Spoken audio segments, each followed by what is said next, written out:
संयुक्त राज्य अमेरिका दुनिया के पैसे की आपूर्ति के लगभग 60% के लिए जिम्मेदार है और ये पैसा 50 से अधिक अन्य देशों में उपयोग किया जाता है। इसका मतलब है कि बहुत सारे पैसे संयुक्त राज्य अमेरिका से जुड़े हुए हैं और ये दुनिया भर की वस्तुओं की कीमतों को प्रभावित करता है। देश जो व्यापार में अपने प्राथमिक मुद्राओं के रूप में संयुक्त राज्य अमेरिका का उपयोग नहीं करना चाहते हैं, वह इसके बजाय अन्य मुद्राओं का उपयोग करने का विकल्प चुनते हैं। वे इस समय द्विपक्षीय समझौतों के हिस्से के रूप में एक ब्रिक्स बैंक का निर्माण कर रहे हैं, जो उन्हें एक दूसरे की मुद्राओं को बनाए रखने और इस तरह से विवादों को संभालने की अनुमति देगा। चीन, ब्राज़ील, रूस, भारत, दक्षिण अफ्रीका के पास एक बैंक है जो अमेरिकी डॉलर का उपयोग किए बिना सीधे मुद्रा का आदान प्रदान करेगा, जैसे कि ईरान करने की कोशिश कर रहा था। इन देशों ने यूएस मुद्रा का उपयोग करने से बचने की कोशिश की और यूएस ने उन्हें जल्दी से स्विफ्ट उपयोग करने से रोक दिया। स्विफ्ट प्रणाली तारों की आवश्यकता के बिना धन को जल्दी और सुरक्षित रूप से स्थानांतरित करने की अनुमति देती है। इसका मतलब ये है कि व्यक्तियों के बीच पैसा जल्दी और आसानी से स्थानांतरित किया जा सकता है। कोड या अन्य जटिल प्रक्रियाओं की कोई आवश्यकता नहीं है। ईरान, इराक और लीबिया सभी ऐसे देश हैं जो यूरो के लिए तेल का व्यापार कर रहे हैं। स्विफ्ट एक वित्तीय सेवा ने तेल की बिक्री के लिए भुगतान के रूप में यूरो को स्वीकार करना बंद करने का फैसला किया है। इसलिए ये देश डॉलर का उपयोग किए बिना तेल का व्यापार करने का रास्ता तलाश रहे हैं। वे एक नई मुद्रा, स्वर्ण दिनार और सोने के लिए तेल के संभावित विनिमय के विकास पर चर्चा कर रहे हैं। हम आपको बाद में दिखाएंगे कि चीन बहुत सारा सोना जमा कर रहा है, लेकिन इन देशों में यह आम है। फिर जब सोना लौटेगा तो देश के पास इसकी अधिक मात्रा होगी। जर्मनी दूसरे देशों से अपना सोना वापस मांगता रहा है और अब वह इसे वापस पा रहे हैं। इसका मतलब ये है कि डॉलर का मानक जल्द ही समाप्त होने वाला है, क्योंकि सोना बैंक ऑफ इंग्लैंड को लौटाया जा रहा है। ये डॉलर के लिए ताबूत में अंतिम कील है और इसकी जगह यूरो और तेल जैसी अन्य मुद्राओं द्वारा प्रतिस्थापित किए जाने की संभावना है। अमेरिका में उन्होंने 2008 के वित्तीय संकट के बाद अपनी मुद्रा आपूर्ति में 1.25 ट्रिलियन की वृद्धि की, जिससे लोग मुद्रास्फीति के बारे में चिंतित हो गए। ऐसे में लोग खुद को इससे बचाने के लिए सोने और चांदी का सहारा ले रहे हैं। ईरान ने अमेरिकी डॉलर में तेल बेचने से रोक दिया और इसे अन्य वस्तुओं के लिए व्यापार करना शुरू कर दिया। उन्होंने तुर्की की मुद्रा ले ली, वहां सोना खरीदा और फिर ईरान को सोना निर्यात किया। इस तरह वह तेल खरीदने के लिए इस्तेमाल किए जा रहे अमेरिकी डॉलर से छुटकारा पा रहे हैं। चीन और रूस के बीच एक द्विपक्षीय व्यापार समझौता है जो उन्हें देशों के बीच धन प्रवाह की आवश्यकता के बिना एक दूसरे की मुद्राओं को रखने और ऋणों को सीधे निपटाने की अनुमति देता है। चीनी राष्ट्रपति शी जिनपिंग के अनुसार दुनिया का आरक्षित मुद्रा अमेरिकी डॉलर अब दुनिया में एक प्रमुख शक्ति नहीं है।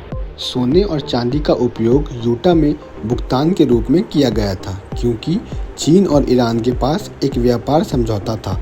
इसका मतलब ये था कि उन्हें अमेरिकी डॉलर का उपयोग नहीं करना पड़ा। जापान और भारत ने एक दूसरे के साथ अन्य तरीकों से व्यापार करके अमेरिकी पैसों का उपयोग करने से भी बचने की कोशिश की। रूस और ईरान के पास भी एक व्यापार समझौता था, इसलिए वे अमेरिकी डॉलर का उपयोग किए बिना माल का व्यापार करने में सक्षम थे।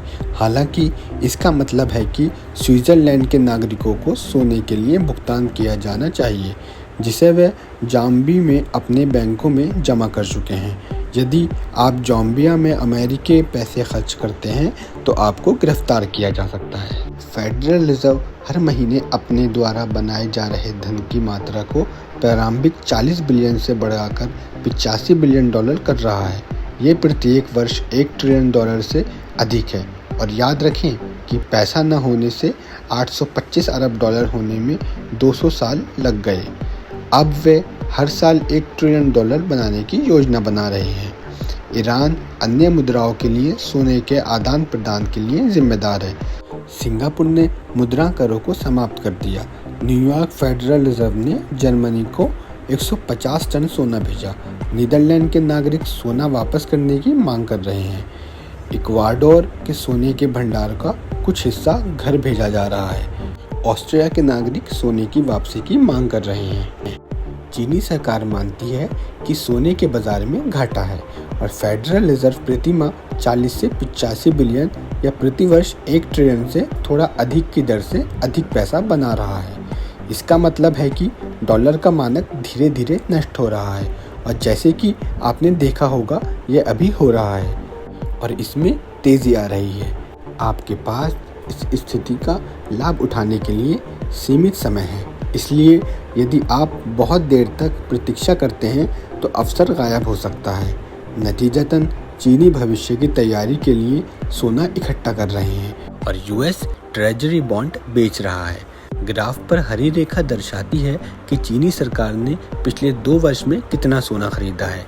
इसलिए पिछले 2 वर्षों में उन्होंने बिक्री 700 टन से बढ़कर लगभग 6000 टन हो गई है। वे ऐसा इसलिए कर रहे हैं क्योंकि वे जानते हैं कि अमेरिकी डॉलर का मानक समाप्त हो रहा है और हम भविष्य में स्वर्ण समर्थित मुद्राओं का उपयोग करना शुरू कर सकते हैं। जब ऐसा होगा तब सिवाय चीन के ये किसी के लिए अच्छा नहीं होगा।